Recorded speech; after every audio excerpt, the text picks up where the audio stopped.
यदा यदा हि धर्मस्य ग्लानिर्भवति भारत अभ्युत्थानम अधर्मस्य तदात्मानं सृजाम्यहम्। भगवद गीता केवल एक धार्मिक ग्रंथ नहीं बल्कि जीवन का परम सत्य और मार्गदर्शन है। यह हमें न केवल आत्मज्ञान बल्कि जीवन के हर पहलू, कर्तव्य, कर्म, भक्ति और मोक्ष का वास्तविक अर्थ सिखाती है। जब महाभारत के युद्ध में अर्जुन अपने धर्म और कर्तव्य को लेकर संशय में पड़े, तब भगवान श्री कृष्ण ने उन्हें गीता का दिव्य उपदेश दिया। गीता का ज्ञान हर युग, हर परिस्थिति और हर व्यक्ति के लिए समान रूप से प्रासंगिक है। इसमें बताया गया है कि कर्म ही सच्चा धर्म है और सफलता केवल उसी को मिलती है जो बिना फल की चिंता किए अपने कर्तव्य को पूरी निष्ठा से निभाता है। गीता का संदेश केवल युद्ध के लिए नहीं बल्कि हर व्यक्ति के जीवन के संघर्षों के लिए भी उतना ही महत्वपूर्ण है। यह हमें सिखाती है कि धैर्य, आत्मविश्वास और सत्य के मार्ग पर चलकर ही हम किसी भी संकट को पार कर सकते हैं। भगवद गीता का हर श्लोक जीवन को एक नई दृष्टि देता है, हमें आत्मबोध कराता है और हमें यह समझने में मदद करता है कि सच्ची शांति और मुक्ति हमारे स्वयं के भीतर ही है। भगवान श्री कृष्ण ने गीता में कहा है कि जो व्यक्ति विनम्र होता है वही सच्चा ज्ञानी और शक्तिशाली होता है। अहंकार मनुष्य के पतन का कारण बनता है जबकि विनम्रता उसे महान बनाती है। जीवन में हम कई बार अपनी उपलब्धियों, ज्ञान, संपत्ति या शक्ति के कारण अहंकार से भर जाते हैं, लेकिन श्री कृष्ण का संदेश यही है कि सच्ची महानता विनम्रता में है। जो व्यक्ति खुद को सबसे बड़ा समझता है वह धीरे धीरे अपनी बुद्धि और सफलता दोनों खो देता है, लेकिन जो व्यक्ति अपनी उपलब्धियों के बावजूद विनम्र रहता है वही सच्ची उन्नति प्राप्त करता है। अर्जुन जब युद्ध भूमि में था तब श्री कृष्ण ने उसे यह सिखाया कि सच्चा योद्धा वह नहीं जो अपनी शक्ति पर घमंड करे, बल्कि वह है जो अपनी शक्ति का उपयोग धर्म और सत्य की रक्षा के लिए करे। अगर कोई व्यक्ति अपनी उपलब्धियों पर अहंकार करता है तो वह धीरे धीरे अपने वास्तविक मार्ग से भटक जाता है, लेकिन जो व्यक्ति हर सफलता को ईश्वर का आशीर्वाद मानता है और विनम्रता को अपनाता है वह जीवन में सच्ची शांति और सम्मान प्राप्त करता है। कई बार लोग अपनी छोटी छोटी सफलताओं को भी बहुत बड़ा मान लेते हैं और दूसरों को तुच्छ समझने लगते हैं, लेकिन श्री कृष्ण ने यह स्पष्ट किया कि जैसे एक पेड़ जितना अधिक फल देता है उतना ही झुक जाता है, वैसे ही सच्चा ज्ञानी और सफल व्यक्ति हमेशा विनम्र रहता है। अगर कोई व्यक्ति केवल अहंकार से भरा रहता है तो वह अपने आसपास के लोगों का समर्थन और प्रेम खो देता है। अहंकार केवल बाहरी दुनिया को ही नहीं बल्कि हमारे भीतर की शांति को भी नष्ट कर देता है। जब हम अहंकारी बन जाते हैं तो हम अपनी गलतियों को स्वीकार नहीं करते और अपनी ही सोच में फंसकर गलत निर्णय लेने लगते हैं, लेकिन जब हम विनम्र होते हैं तो हम अपने अनुभवों से सीखते हैं, दूसरों का सम्मान करते हैं और अपने व्यक्तित्व को निखारते हैं। भगवान श्री कृष्ण का यह संदेश कि अहंकार का त्याग और विनम्रता ही सच्ची महानता है हमें यह सिखाता है कि हमें कभी भी अपने ज्ञान, शक्ति या सफलता पर अहंकार नहीं करना चाहिए। जब हम विनम्र रहते हैं और अपने आसपास के लोगों को सम्मान देते हैं तब हम न केवल खुद को सुधारते हैं बल्कि समाज में भी प्रेम और सद्भावना का वातावरण बनाते हैं। श्री कृष्ण हमें यह प्रेरणा देते हैं कि अहंकार को छोड़ो, विनम्रता को अपनाओ और अपने जीवन को वास्तविक सफलता और शांति की ओर ले जाओ, क्योंकि सच्ची महानता उन्हीं की होती है जो दूसरों का सम्मान करना जानते हैं। पुराने समय की बात है, अवंतिकापुर नामक एक समृद्ध राज्य में राजकुमार आदित्य रहता था। वह बहुत ही तेज, बुद्धिमान और पराक्रमी था। बचपन से ही उसने युद्ध कला, राजनीति और शास्त्रों का गहन अध्ययन किया था, लेकिन उसमें एक बहुत बड़ी कमजोरी थी, अहंकार। वह खुद को सबसे श्रेष्ठ मानता था और दूसरों को तुच्छ समझता था। वह सोचता था कि मैं सबसे अधिक बुद्धिमान और शक्तिशाली हूं, मुझसे बेहतर कोई नहीं हो सकता। एक दिन एक वृद्ध संत राज्य में आए। उनकी बुद्धिमत्ता की चर्चा पूरे नगर में थी। राजा ने उन्हें दरबार में आमंत्रित किया। जब संत आए तो सभी सभासदों ने उनका आदरपूर्वक स्वागत किया, लेकिन राजकुमार आदित्य ने घमंड से कहा, गुरुदेव, आप कहते हैं कि ज्ञान सबसे बड़ी शक्ति है, लेकिन मैं कहता हूं कि शक्ति ही सबसे बड़ा सत्य है। यदि व्यक्ति के पास बल है तो वह सब कुछ प्राप्त कर सकता है। संत मुस्कुराए और बोले, राजकुमार, क्या आप मेरे साथ एक यात्रा पर चलेंगे? मैं आपको कुछ दिखाना चाहता हूं। राजकुमार ने उत्सुकतावश हामी भर दी। संत उसे एक विशाल पर्वत के पास ले गए, जहां एक पुराना सूखा पेड़ खड़ा था। संत ने पूछा, राजकुमार, क्या यह पेड़ मजबूत दिखता है? राजकुमार ने कहा, हां, यह बहुत मजबूत और विशाल लग रहा है, लेकिन यह पूरी तरह सूख चुका है। संत ने एक हल्की सी हवा की ओर इशारा किया और कहा, अब इसे देखो। जैसे ही हवा चली, वह सूखा पेड़ चरमराने लगा और कुछ ही देर में गिरकर टुकड़ों में टूट गया। संत ने फिर पास में लगे एक बांस के पेड़ की ओर इशारा किया और बोले, अब इसे देखो। तेज हवा चली, लेकिन बांस का पेड़ झुक गया और फिर सीधा खड़ा हो गया। संत बोले, राजकुमार, इस सूखे पेड़ की तरह ही अहंकारी व्यक्ति बाहर से मजबूत दिखता है, लेकिन अंदर से खोखला होता है। जैसे ही विपत्ति आती है, वह गिर जाता है, लेकिन जो व्यक्ति विनम्र होता है, वह बांस की तरह झुकना जानता है। वह किसी भी परिस्थिति में टूटता नहीं, बल्कि परिस्थिति के अनुसार ढलता है और अंततः सबसे मजबूत बनकर उभरता है। राजकुमार आदित्य को गहरी सीख मिली। उसने समझ लिया कि सच्ची शक्ति केवल बाहरी बल में नहीं, बल्कि विनम्रता में होती है। जो व्यक्ति विनम्र होता है, वही सही मायने में महान होता है। उस दिन से राजकुमार ने अपने अहंकार को त्याग दिया और विनम्रता को अपनाया। अब वह केवल अपनी शक्ति का प्रदर्शन नहीं करता, बल्कि दूसरों की राय सुनता, उन्हें सम्मान देता और हर व्यक्ति से कुछ न कुछ सीखने की कोशिश करता। कुछ वर्षों बाद जब वह राजा बना, तो उसके शासन को सबसे न्यायप्रिय और सुखदायक कहा गया। यह कहानी हमें सिखाती है कि जो व्यक्ति घमंड में चूर रहता है, वह अंदर से खोखला होता है और समय के साथ टूट जाता है। लेकिन जो व्यक्ति विनम्र होता है, वह हर परिस्थिति में टिकता है और सच्चे अर्थों में महान बनता है।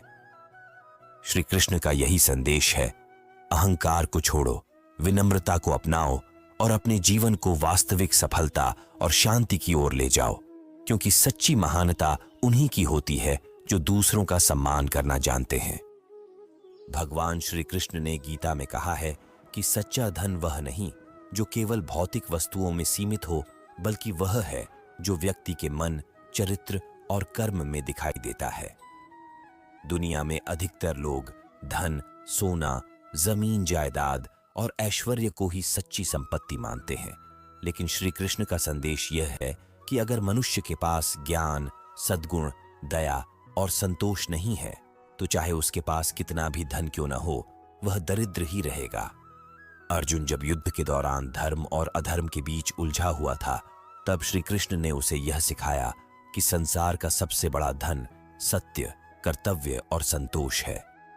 अगर किसी के पास केवल भौतिक संपत्ति है, लेकिन उसके पास धर्म और ज्ञान नहीं है, तो वह अंततः दुखी रहेगा। लेकिन जो व्यक्ति ज्ञान और सत्य के मार्ग पर चलता है, वह सच्चा धनवान होता है। आज के समय में लोग पैसा कमाने की होड़ में लगे रहते हैं, लेकिन वे यह भूल जाते हैं कि धन केवल बाहरी सुख दे सकता है, आंतरिक शांति नहीं। बहुत से लोग अत्यधिक धनी होते हैं, लेकिन फिर भी वे मानसिक रूप से अशांत और असंतुष्ट रहते हैं। दूसरी ओर कई ऐसे लोग होते हैं जिनके पास सीमित साधन होते हैं, लेकिन वे अपने जीवन से संतुष्ट होते हैं, क्योंकि उनके पास आत्मसंतोष, प्रेम और सच्चे रिश्तों का खजाना होता है। श्री कृष्ण ने यह भी कहा कि धन की महत्ता को नकारा नहीं जा सकता, लेकिन उसे साधन बनाकर रखना चाहिए, उद्देश्य नहीं। अगर धन तुम्हारे हाथ में है और तुम्हारे मन में नहीं, तो वह तुम्हारे लिए उपयोगी है, लेकिन अगर धन तुम्हारे मन पर हावी हो गया, तो वह तुम्हें गुलाम बना देगा। भगवान श्री कृष्ण का यह संदेश कि सच्चा धन केवल भौतिक संपत्ति नहीं, बल्कि ज्ञान, सद्गुण और संतोष है, हमें यह सिखाता है कि हमें केवल धन अर्जित करने पर ध्यान नहीं देना चाहिए, बल्कि अपने जीवन को मूल्यवान बनाने के लिए अच्छे कर्म, ईमानदारी और आत्मसंतोष को अपनाना चाहिए। जब हम इन चीजों को प्राप्त कर लेते हैं, तब हम सच्चे अर्थों में धनवान बनते हैं। श्री कृष्ण हमें यह प्रेरणा देते हैं कि धन कमाओ, लेकिन अपने मूल्यों को मत खो। भौतिक संपत्ति अर्जित करो, लेकिन अपने ज्ञान, चरित्र और सत्य को उससे भी अधिक महत्व दो, क्योंकि यही सच्ची संपत्ति है। पुराने समय की बात है। विजयनगर नामक एक समृद्ध राज्य में रघुनाथ नाम का एक धनवान व्यापारी रहता था। उसके पास अपार संपत्ति, आलीशान महल, सुनहरी गाड़ियां और सैकड़ों नौकर चाकर थे। लेकिन इसके बावजूद वह हमेशा चिंता और असंतोष में घिरा रहता। उसे हमेशा लगता कि उसे और अधिक धन चाहिए ताकि वह और शक्तिशाली बन सके। वह दिन रात इसी सोच में लगा रहता कि कैसे वह अपने व्यापार को और बढ़ा सके। लेकिन उसकी इस लालसा ने उसे मानसिक रूप से अशांत बना दिया था। एक दिन एक ज्ञानी संत उसके नगर में आए। उनकी प्रसिद्धि सुनकर रघुनाथ ने उन्हें अपने महल में आमंत्रित किया और कहा, गुरुदेव, मेरे पास सब कुछ है, धन, वैभव, सुख सुविधाएं, फिर भी मैं संतुष्ट नहीं हूं। मुझे बताइए, क्या मैं वास्तव में धनी हूं? संत मुस्कुराए और बोले, मैं तुम्हारे प्रश्न का उत्तर दूंगा, लेकिन पहले तुम्हें एक कार्य करना होगा। तुम्हें इस राज्य में जाकर 3 सबसे धनवान लोगों को ढूंढना होगा और उन्हें मेरे पास लाना होगा। लेकिन ध्यान रहे, सच्ची संपत्ति केवल सोना चांदी नहीं होती, बल्कि उसमें कुछ और गुण भी होने चाहिए। रघुनाथ ने सोचा कि यह आसान काम है। वह तुरंत नगर में निकला और सबसे पहले धनपाल नामक व्यापारी के पास पहुंचा, जो राज्य का सबसे अमीर आदमी था। उसने महंगे वस्त्र पहने थे, उसकी हवेलियां संगमरमर की बनी थीं और उसके पास ढेरों नौकर थे। जब रघुनाथ ने उसे संत के पास चलने को कहा तो धनपाल हंसकर बोला, मुझे संतों के पास जाने की जरूरत नहीं। मेरे पास इतना धन है कि मैं खुद किसी को ज्ञान दे सकता हूं। रघुनाथ को यह सुनकर आश्चर्य हुआ, लेकिन उसने संत के शब्दों को याद किया कि सच्ची संपत्ति केवल सोना चांदी नहीं होती। उसे महसूस हुआ कि यह व्यक्ति केवल भौतिक धन से संपन्न था, लेकिन उसका मन घमंड से भरा था। इसके बाद वह राजा विक्रम के पास पहुंचा, जो अपने ऐश्वर्य और शक्ति के लिए प्रसिद्ध था।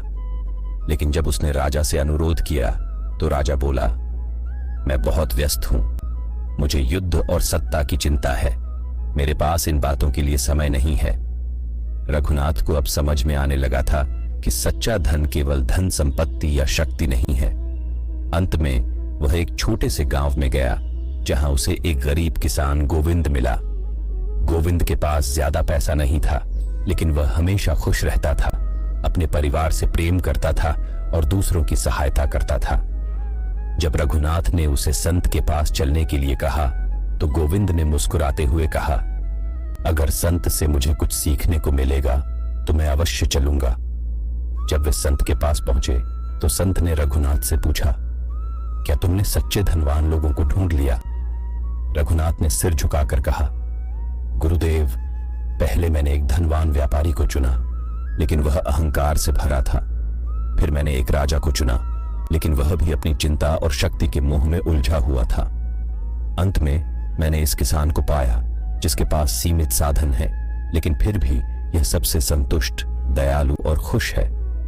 अब मैं समझ गया कि सच्चा धन सोना चांदी नहीं, बल्कि शांति, संतोष और परोपकार है। संत ने मुस्कुराकर कहा, बिल्कुल सही, धन केवल एक साधन है, लेकिन सच्चा धन वह है जो हमारे मन को संतुष्टि और शांति देता है। अगर तुम धनवान होते हुए भी लालच, चिंता और घमंड से घिरे हो तो तुम दरिद्र हो, लेकिन अगर तुम संतोष, प्रेम और विनम्रता से भरपूर हो तो तुम सच्चे अर्थों में धनवान हो। रघुनाथ को अपनी गलती समझ आ गई। उसने अपने जीवन में बदलाव लाने का निश्चय किया और अब केवल भौतिक धन नहीं, बल्कि आत्मिक शांति और परोपकार को भी अपनाने लगा। यह कहानी हमें सिखाती है कि धन केवल भौतिक वस्तुएं नहीं, बल्कि शांति, संतोष और अच्छे कर्मों में निहित होता है। श्री कृष्ण का यही संदेश है, धन कमाओ लेकिन अपने मूल्यों को मत खो। भौतिक संपत्ति अर्जित करो, लेकिन अपने ज्ञान, चरित्र और सत्य को उससे भी अधिक महत्व दो, क्योंकि यही सच्ची संपत्ति है। भगवान श्री कृष्ण ने गीता में कहा है कि सच्चा मित्र वही होता है जो विपत्ति में भी तुम्हारा साथ न छोड़े, जो सत्य का मार्ग दिखाए और जो तुम्हें सच्चे अर्थों में आगे बढ़ने के लिए प्रेरित करे। जीवन में बहुत से लोग मित्र बनते हैं, लेकिन उनमें से कुछ ही सच्चे होते हैं। जब समय अच्छा होता है तब हर कोई साथ होता है, लेकिन जब कठिनाइयां आती हैं तब केवल सच्चे मित्र ही साथ देते हैं। श्री कृष्ण का संदेश यही है कि सच्ची मित्रता केवल हंसी खुशी तक सीमित नहीं होती, बल्कि यह तब सिद्ध होती है जब संकट आता है। अर्जुन और श्री कृष्ण की मित्रता इसका सबसे बड़ा उदाहरण है। महाभारत के युद्ध में जब अर्जुन अपने कर्तव्य को लेकर भ्रमित था, तब श्री कृष्ण ने उसे गीता का उपदेश दिया और सही मार्ग दिखाया। उन्होंने न केवल एक मित्र के रूप में अर्जुन को सांत्वना दी, बल्कि उसे जीवन का सबसे बड़ा सत्य भी सिखाया। आज के समय में लोग अक्सर मित्रता को केवल मनोरंजन, लाभ और स्वार्थ तक सीमित कर देते हैं, लेकिन श्री कृष्ण ने स्पष्ट किया कि सच्चा मित्र वही होता है जो तुम्हें सत्य का मार्ग दिखाए, भले ही वह कड़वा क्यों न लगे। जो तुम्हें केवल खुश करने के लिए झूठ बोले, वह मित्र नहीं बल्कि एक धोखा है। मित्रता में विश्वास सबसे महत्वपूर्ण होता है। अगर मित्रों के बीच विश्वास नहीं है तो वह संबंध कमजोर हो जाता है। कई बार लोग अपने स्वार्थ के कारण मित्रता को तोड़ देते हैं, लेकिन सच्चे मित्र एक दूसरे के लिए किसी भी परिस्थिति में खड़े रहते हैं।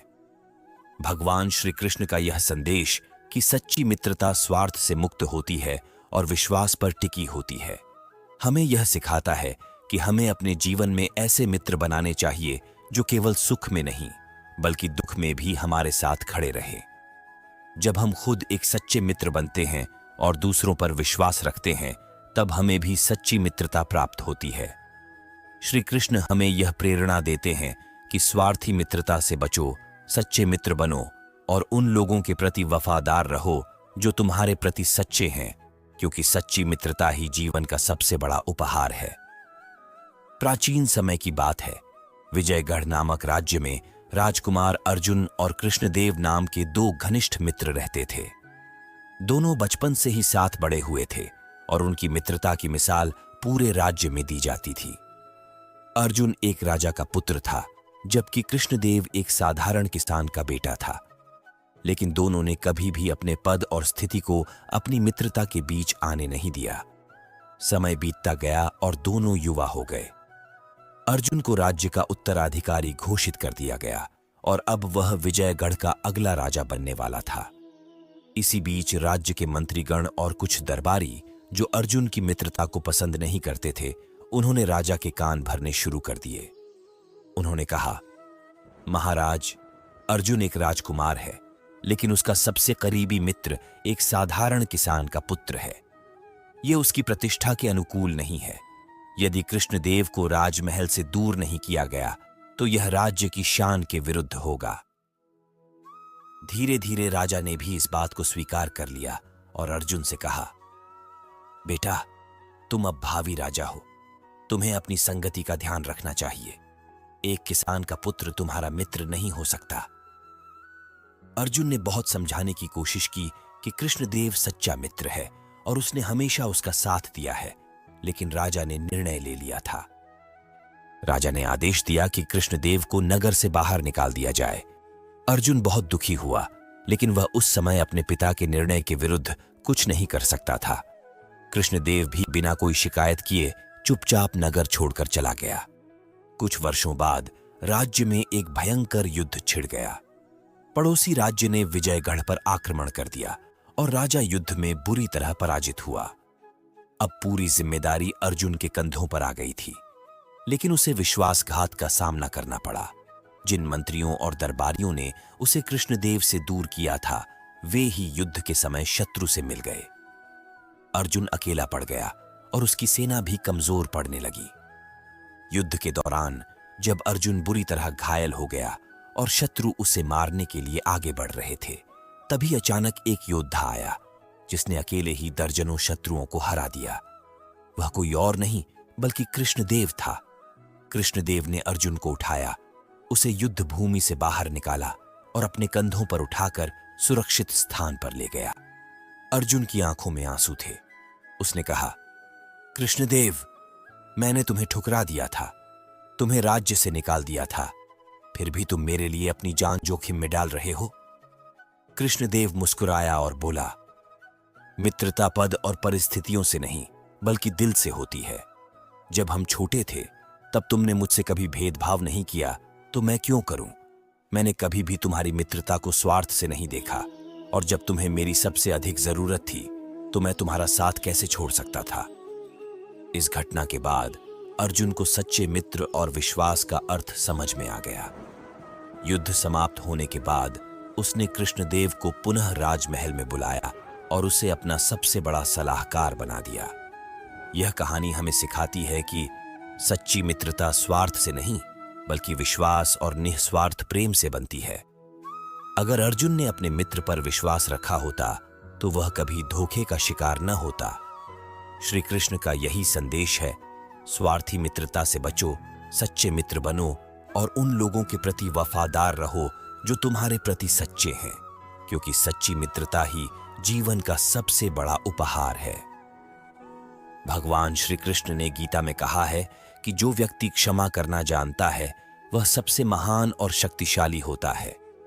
क्षमा केवल दूसरों के लिए नहीं बल्कि स्वयं के लिए भी आवश्यक है, क्योंकि जब हम किसी के प्रति द्वेष या क्रोध रखते हैं तो हम अपने ही मन को अशांत कर लेते हैं।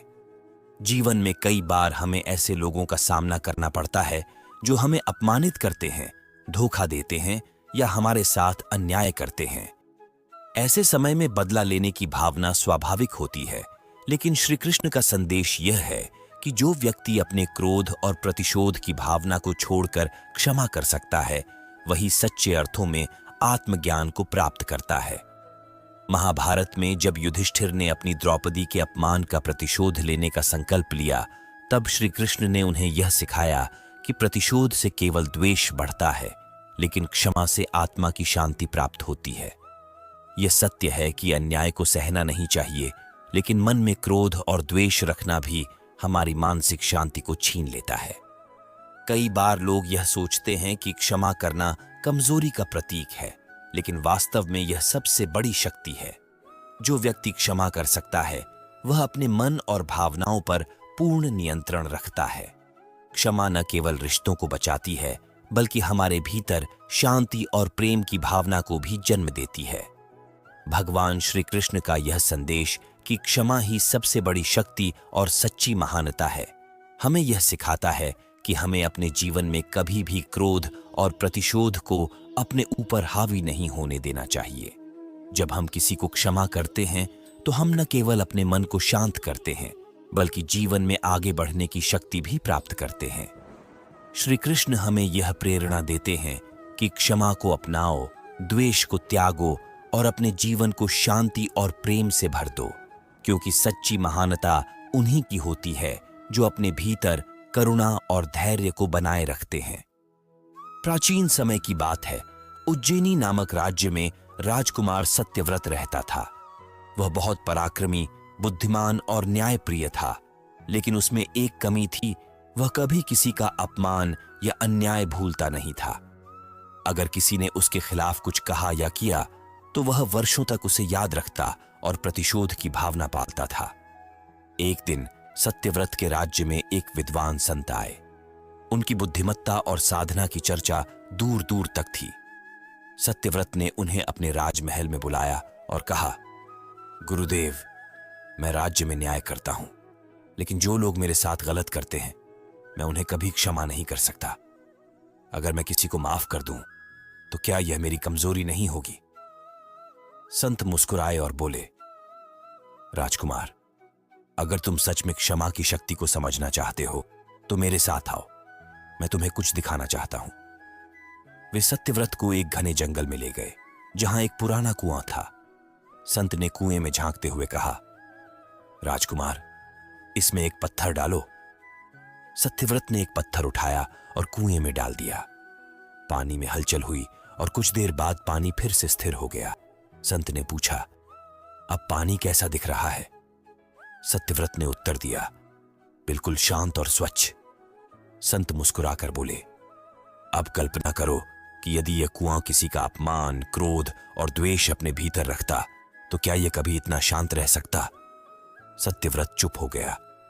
संत ने आगे कहा, जब हम किसी का अपराध अपने मन में लंबे समय तक रखते हैं तो यह हमारे भीतर द्वेष और अशांति पैदा करता है, लेकिन जब हम उसे क्षमा कर देते हैं तो हमारा मन इस जल की तरह निर्मल और शांत हो जाता है। सत्यव्रत को अब समझ में आने लगा था कि जो व्यक्ति दूसरों को क्षमा नहीं कर सकता वह अपने ही क्रोध का बंदी बन जाता है। कुछ महीनों बाद राज्य के एक पुराने मंत्री, जिसने कभी सत्यव्रत को अपमानित किया था, संकट में पड़ गया। वह बीमार हो गया और किसी ने उसकी मदद नहीं की। सत्यव्रत चाहता तो उसे दंड देकर बदला ले सकता था, लेकिन उसे संत की शिक्षा याद आई। उसने मंत्री को क्षमा कर दिया और उसकी चिकित्सा का प्रबंध किया।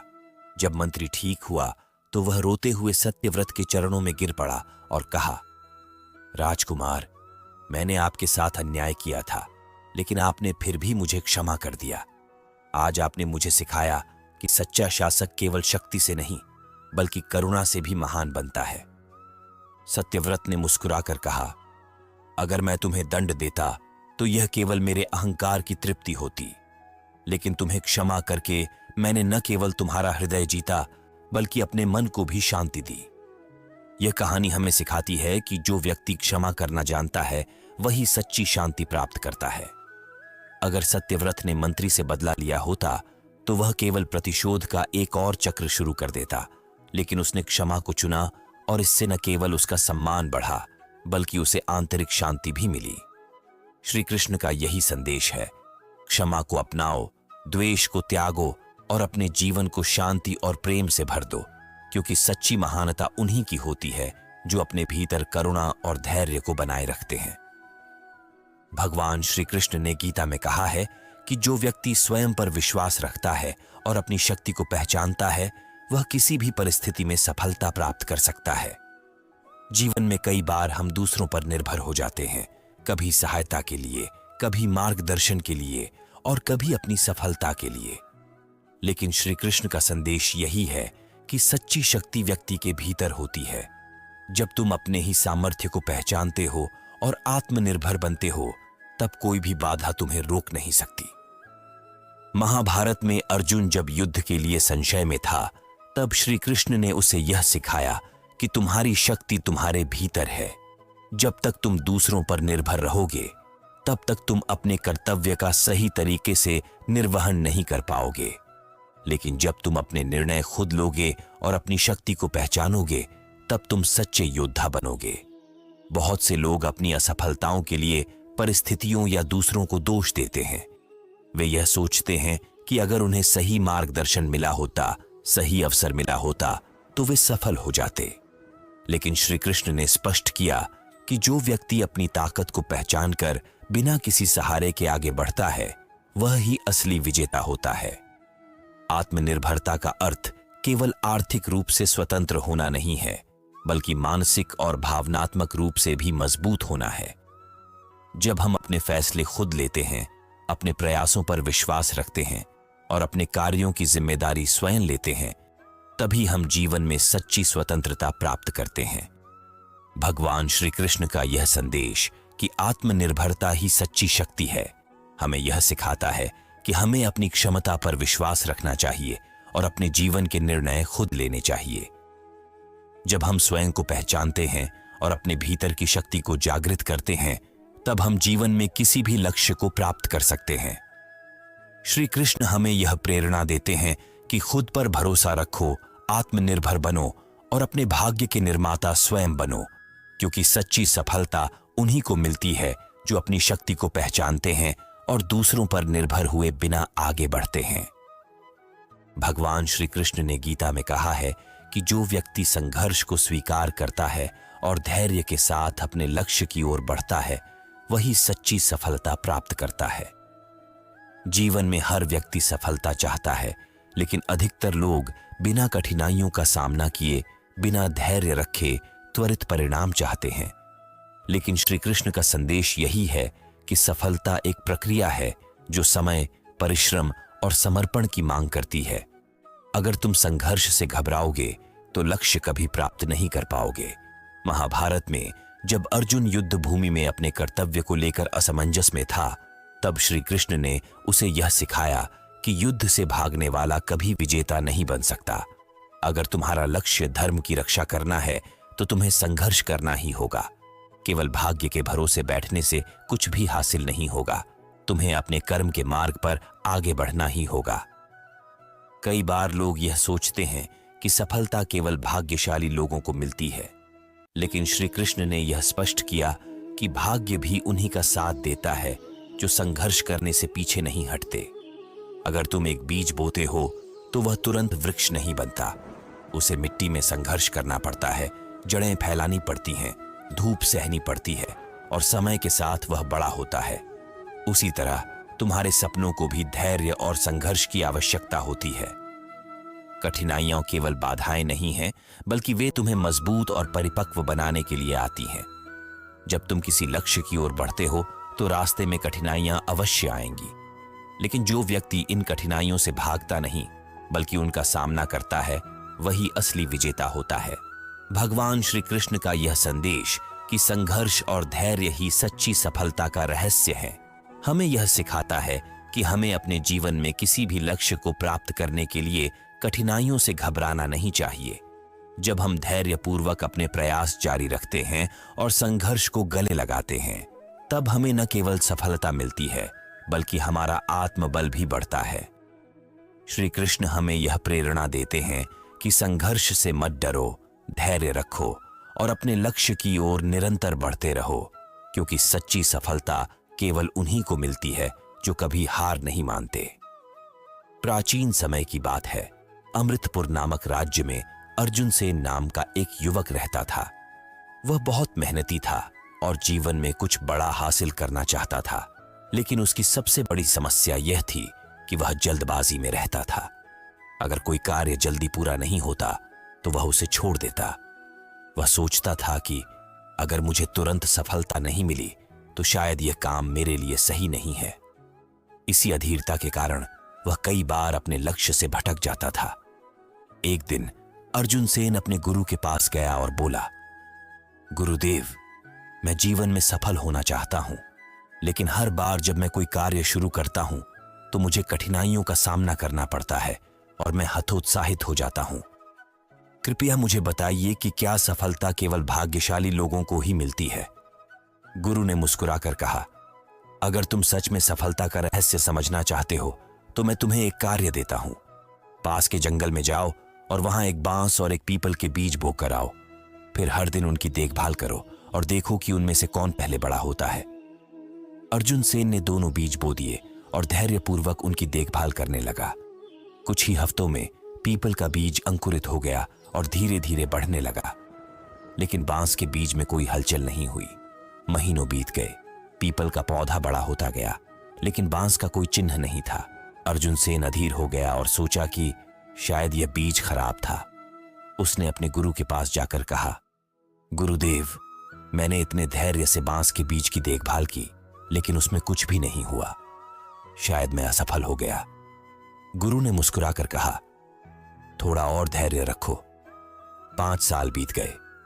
फिर एक दिन अचानक बांस के बीज से अंकुर निकला और कुछ ही महीनों में वह प्राचीन समय की बात है। अमृतपुर नामक राज्य में अर्जुन सेन नाम का एक युवक रहता था। वह बहुत मेहनती था और जीवन में कुछ बड़ा हासिल करना चाहता था, लेकिन उसकी सबसे बड़ी समस्या यह थी कि वह जल्दबाजी में रहता था। अगर कोई कार्य जल्दी पूरा नहीं होता तो वह उसे छोड़ देता। वह सोचता था कि अगर मुझे तुरंत सफलता नहीं मिली तो शायद यह काम मेरे लिए सही नहीं है। इसी अधीरता के कारण वह कई बार अपने लक्ष्य से भटक जाता था।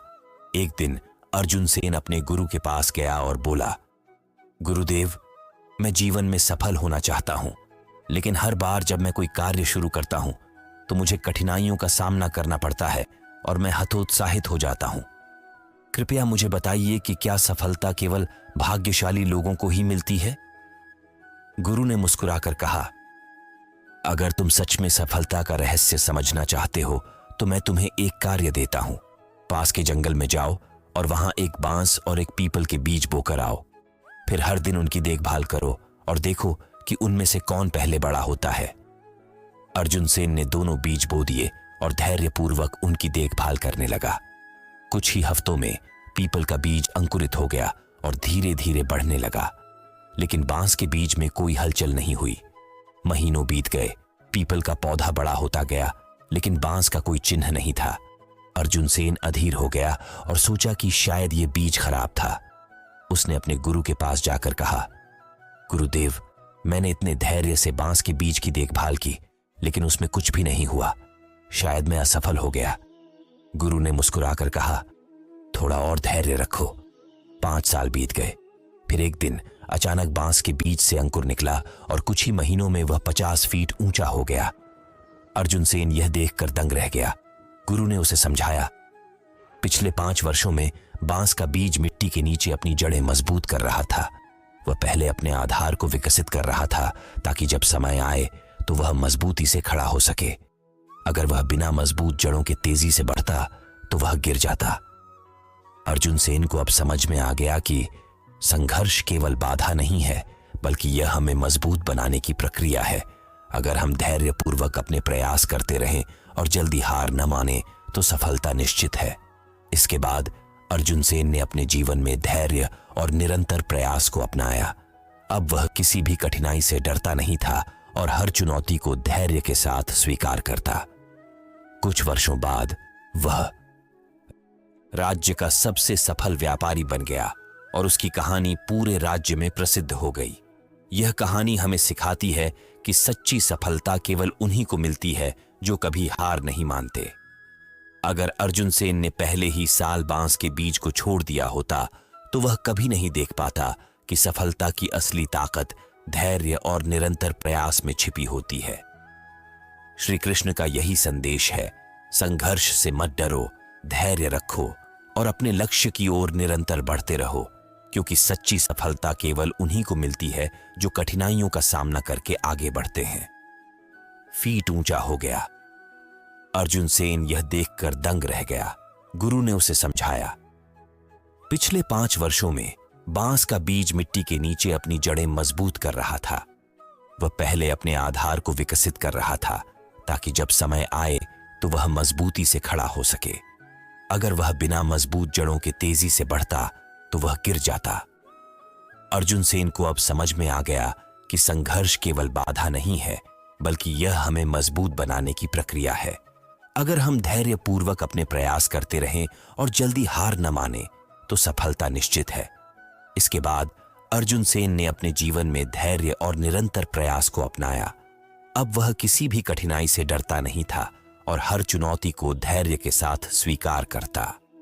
कुछ वर्षों बाद वह राज्य का सबसे सफल व्यापारी बन गया और उसकी कहानी पूरे राज्य में प्रसिद्ध हो गई।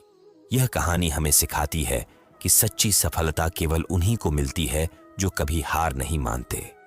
अगर अर्जुन सेन ने पहले ही साल बांस के बीज को छोड़ दिया होता तो वह कभी नहीं देख पाता कि सफलता की असली ताकत धैर्य और निरंतर प्रयास में छिपी होती है। श्री कृष्ण का यही संदेश है, संघर्ष से मत डरो, धैर्य रखो और अपने लक्ष्य की ओर निरंतर बढ़ते रहो, क्योंकि सच्ची सफलता केवल उन्हीं को मिलती है जो कठिनाइयों का सामना करके आगे बढ़ते हैं। भगवान श्री कृष्ण ने गीता में कहा है कि जो व्यक्ति बिना किसी स्वार्थ के सच्चे मन से मेरी भक्ति करता है, उसे मैं स्वयं अपने संरक्षण में ले लेता हूं। भक्ति केवल मंदिरों में जाकर पूजा करने या मंत्रों का जाप करने तक सीमित नहीं होती। श्री कृष्ण का संदेश यही है कि सच्ची भक्ति वह है जो निस्वार्थ हो, जिसमें कोई अपेक्षा न हो और जो व्यक्ति को सत्य, प्रेम और करुणा के मार्ग पर चलने के लिए प्रेरित करे। महाभारत में जब अर्जुन युद्ध के लिए संशय में था, तब श्री कृष्ण ने उसे यह सिखाया कि भक्ति केवल भगवान की मूर्ति के सामने सिर झुकाने तक सीमित नहीं है, बल्कि यह उस सत्य को स्वीकार करने में है जो तुम्हें अपने कर्तव्य के मार्ग पर आगे बढ़ने के लिए प्रेरित करे। जब व्यक्ति सच्चे मन से भगवान का स्मरण करता है और हर कार्य को भगवान को समर्पित करता है, तो वही उसकी सच्ची भक्ति कहलाती है। आज के समय में बहुत से लोग भक्ति को केवल दिखावे का साधन बना लेते हैं। वे पूजा पाठ तो करते हैं, लेकिन उनके मन में दूसरों के प्रति ईर्ष्या, अहंकार और स्वार्थ बना रहता है। श्री कृष्ण ने स्पष्ट किया कि सच्ची भक्ति वही है जिसमें मन पवित्र हो, विचार शुद्ध हो और कर्म निस्वार्थ हो। अगर कोई व्यक्ति केवल अपने लाभ के लिए भगवान की पूजा करता है तो वह भक्ति नहीं, बल्कि एक व्यापार बन जाता है। जब हम सच्चे मन से भक्ति करते हैं और अपने हर कार्य को ईश्वर को समर्पित कर देते हैं, तब हमें जीवन में शांति और स्थिरता मिलती है। भक्ति केवल शब्दों तक सीमित नहीं होनी चाहिए, बल्कि उसे हमारे आचरण, व्यवहार और जीवन शैली में प्रकट होना चाहिए। भगवान श्री कृष्ण का यह संदेश कि सच्ची भक्ति निस्वार्थ और समर्पण से परिपूर्ण होती है, हमें यह सिखाता है कि हमें केवल मंदिरों और पूजा में ही नहीं, बल्कि अपने जीवन के हर कार्य में भक्ति का भाव रखना चाहिए। जब हम सच्चे मन से भक्ति करते हैं तो न केवल हमारा जीवन संतुलित होता है, बल्कि हमें ईश्वर की कृपा और मार्गदर्शन भी प्राप्त होता है। श्री कृष्ण हमें यह प्रेरणा देते हैं कि भक्ति को केवल एक अनुष्ठान न बनाओ, बल्कि इसे अपने जीवन का हिस्सा बनाओ। अपने हर कार्य को प्रेम, सेवा और सत्य के साथ करो, क्योंकि सच्ची भक्ति वही है जो हृदय से की जाती है। प्राचीन समय की बात है, द्वारिकापुर नामक नगर में श्रवण कुमार नाम का एक युवक रहता था। वह भगवान श्री कृष्ण का बहुत बड़ा भक्त था। दिन रात भगवान का नाम जपता, भजन कीर्तन करता और मंदिर में पूजा अर्चना करता। नगर के लोग उसकी भक्ति की सराहना करते और उसे सच्चा भक्त कहते थे। लेकिन श्रवण कुमार का मन कभी कभी विचलित हो जाता था। वह सोचता था कि मैं इतनी भक्ति करता हूं, फिर भी मुझे ईश्वर की कृपा क्यों महसूस नहीं होती? मेरे जीवन में अभी भी कठिनाइयां क्यों हैं? एक दिन नगर में एक महात्मा आए जिनकी ख्याति दूर दूर तक थी। श्रवण कुमार उनके पास गया और बोला, गुरुदेव, मैं भगवान श्री कृष्ण की सच्ची भक्ति करता हूं। मैं रोज पूजा करता हूं, व्रत रखता हूं, भजन गाता हूं, फिर भी मैं उनकी कृपा को महसूस क्यों नहीं कर पाता? महात्मा मुस्कुराए और बोले, बेटा, अगर तुम सच में भक्ति को समझना चाहते हो तो मैं तुम्हें एक कार्य देता हूं।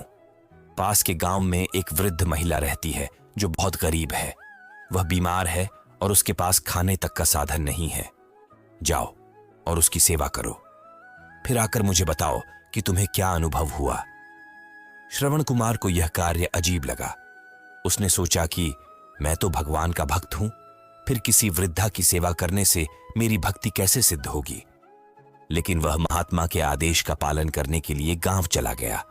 गांव पहुंचकर उसने देखा कि एक बूढ़ी महिला जो बहुत ही कमजोर थी, एक टूटी हुई झोपड़ी में अकेली रह रही थी। उसके पास खाने के लिए कुछ नहीं था और वह बहुत ही कष्ट में जीवन बिता रही थी। श्रवण कुमार ने सोचा कि अगर भगवान की सच्ची भक्ति करनी है तो क्या इसे अनदेखा किया जा सकता है? उसने उस वृद्धा को भोजन दिया, उसकी झोपड़ी की मरम्मत करवाई और उसके स्वास्थ्य का ध्यान रखने लगा। कुछ ही दिनों में वह महिला स्वस्थ हो गई और उसने भावुक होकर कहा, बेटा, तुम स्वयं भगवान के दूत हो। जब मुझे लगा कि अब मेरा जीवन कठिनाइयों में समाप्त हो जाएगा, तभी तुम मेरी मदद के लिए आए। श्रवण कुमार की आंखों में आंसू आ गए। उसने महसूस किया कि सच्ची भक्ति केवल पूजा और भजन तक सीमित नहीं है, बल्कि यह सेवा, करुणा और निस्वार्थ प्रेम में भी प्रकट होती है। वह वापस महात्मा के पास गया और बोला, गुरुदेव, अब मैं समझ गया कि सच्ची भक्ति का अर्थ केवल मंदिरों में पूजा करना नहीं, बल्कि दूसरों की सेवा करना भी है। जब मैंने उस वृद्ध महिला की सहायता की, तब मुझे भगवान की वास्तविक कृपा का अनुभव हुआ। महात्मा मुस्कुराए और बोले, बिल्कुल सही बेटा, भगवान केवल मंदिरों में नहीं, बल्कि हर उस व्यक्ति में है जिसे तुम्हारी सहायता की जरूरत है। अगर तुम सच में भगवान से प्रेम करते हो तो उनकी सृष्टि से भी प्रेम करो। यही सच्ची भक्ति और समर्पण है। इसके बाद श्रवण कुमार की भक्ति बदल गई। अब वह केवल भगवान की मूर्ति के सामने प्रार्थना नहीं करता था, बल्कि हर जरूरतमंद व्यक्ति की सहायता करता, सत्य और प्रेम के मार्ग पर चलता और अपने हर कार्य को भगवान को समर्पित करता। यह कहानी हमें सिखाती है कि सच्ची भक्ति केवल पूजा और भजन में नहीं, बल्कि सेवा, प्रेम और निस्वार्थ कर्म में प्रकट होती है। अगर श्रवण कुमार केवल भगवान की मूर्ति की पूजा करता रहता, लेकिन उस वृद्ध महिला की सहायता न करता, तो क्या यह सच्ची भक्ति होती? श्री कृष्ण का यही संदेश है, भक्ति को केवल एक अनुष्ठान न बनाओ, बल्कि इसे अपने जीवन का हिस्सा बनाओ। अपने हर कार्य को प्रेम, सेवा और सत्य के साथ करो, क्योंकि सच्ची भक्ति वही है जो हृदय से की जाती है। आपको ये विचार कैसे लगे? अपने सुझाव और विचार हमें कमेंट में बताइए। ऐसी ही और प्रेरणादायक कहानियां और श्री कृष्ण के अनमोल उपदेश सुनने के लिए हमारे चैनल अजय हिंदी कहानियां को सब्सक्राइब करें और वीडियो को लाइक व शेयर करें। फिर मिलेंगे एक नई कहानी और नए प्रेरणादायक संदेश के साथ।